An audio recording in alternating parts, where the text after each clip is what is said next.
Welcome back.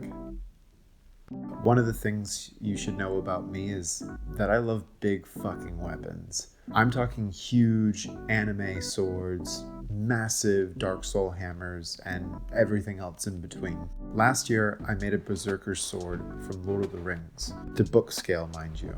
So this year, I decided it was time to make something partly based on a orc weapon that I saw, but mostly for my love of the Witch King and his big honkin' mace. Like I always say, you gotta draw before you can build.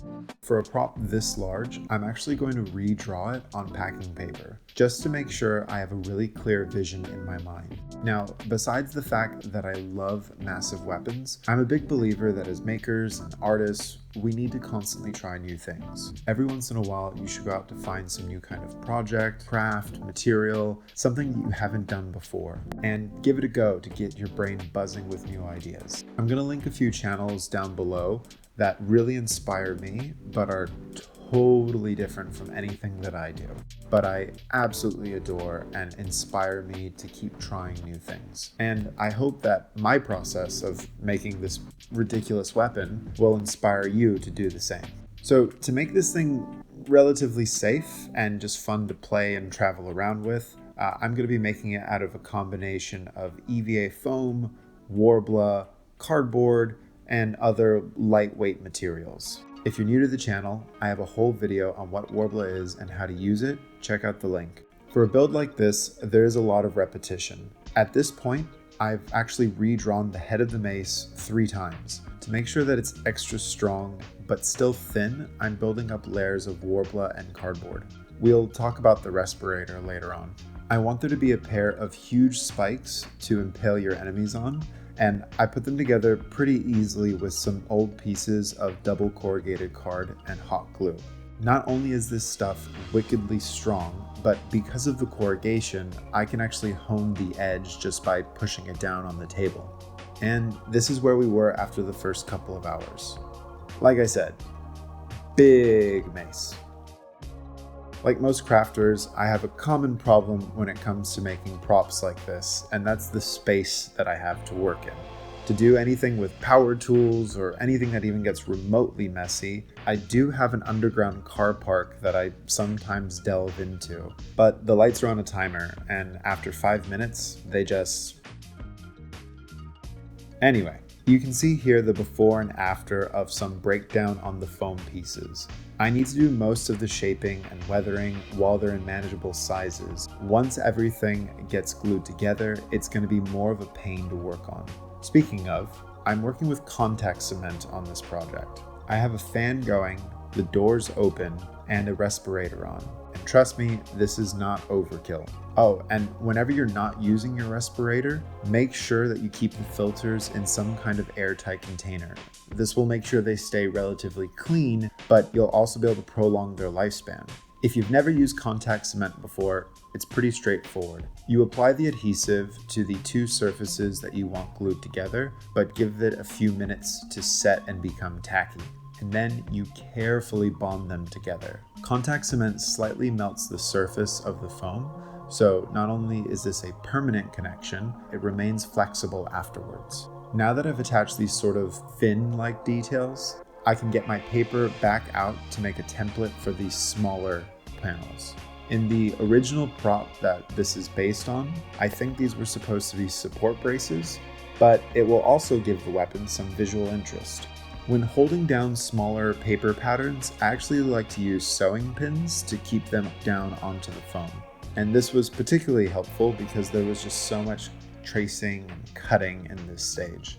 I probably could have been more careful with some of my cuts, but in the end, that's not a huge concern for me. This is an orc weapon, right? It's supposed to look like it was kind of hobbled together by someone who didn't really know what they were doing. My only real worry here is accidentally attaching 2 pieces together with the contact cement that I don't want together. Besides, any small details that I don't really like will get fixed or covered up in the next couple of stages. Okay, the huge spikes are now attached. I could finally let this thing sit outside and let the glue finish drying, and now we're ready to move on to the most satisfying part of this project. One of the most amazing things to happen to cosplay is sculptable EVA foam. It is a soft, pliable clay that allows you to get dynamic shapes. You can press it into molds. You can do all kinds of stuff with it. And after a day or two, when it finishes air drying, it's just foam that you can cut and carve. The best part though, it attaches to existing foam with just a bit of water. So over the course of about an hour, I used my sculpting tools to fill in any gaps, build up areas that required more mass on the mace, and we're finally coming into the home stretch. To give the foam a flexible seal for paint later on, I'm using a material called Flex Prime, but to be honest, it smells very similar to Mod Podge or PVA. I'm stippling it on using a variety of torn sponges to fake the rough texture that I want for the metal on the mace. Using my heat gun on a high setting, I create even more bubbles and rough textures, which will add a lot of visual interest in the final paint up. The most tedious part of this project was actually wrapping the handle. Using the leftover string from my Hag's Hoard project a little while ago, I slowly wrapped the entire handle, but adding PVA glue the whole way up to make sure I had a really strong connection in the end. For the paint, I actually have something pretty special. This is a graphite gray that has actual graphite in it. And what that means is, once I've stippled it on with the sponges, I can come back and buff it to give it a more metallic finish. Because of these metal particles, I'm wearing gloves, and because I'm a poser, I have black nitrile gloves. Next was a standard set of washes to help give the mace more dimension and color, and a lot of weathering on the wrapped cord for the handle. I wanted it to look really old, so I dulled the brown wash down with some gray. From there, it was just finishing details, watching paint dry, and my giant mace was finally done. Besides being one of the biggest things I've ever made, this was a pretty big challenge for filming as well. I mean that literally, just getting this thing into frame is a nightmare. But we've done it. Another project, another video, done and dusted. If you feel like you've learned something new, or if you have a project suggestion for me, please let me know down in the comments below. And if you could please the YouTube algorithm gods by liking or sharing this video, I would sincerely appreciate it. As always, I'm really happy you're here, and I'll be back soon with another project. Until next time, be safe, keep crafting, and cheers.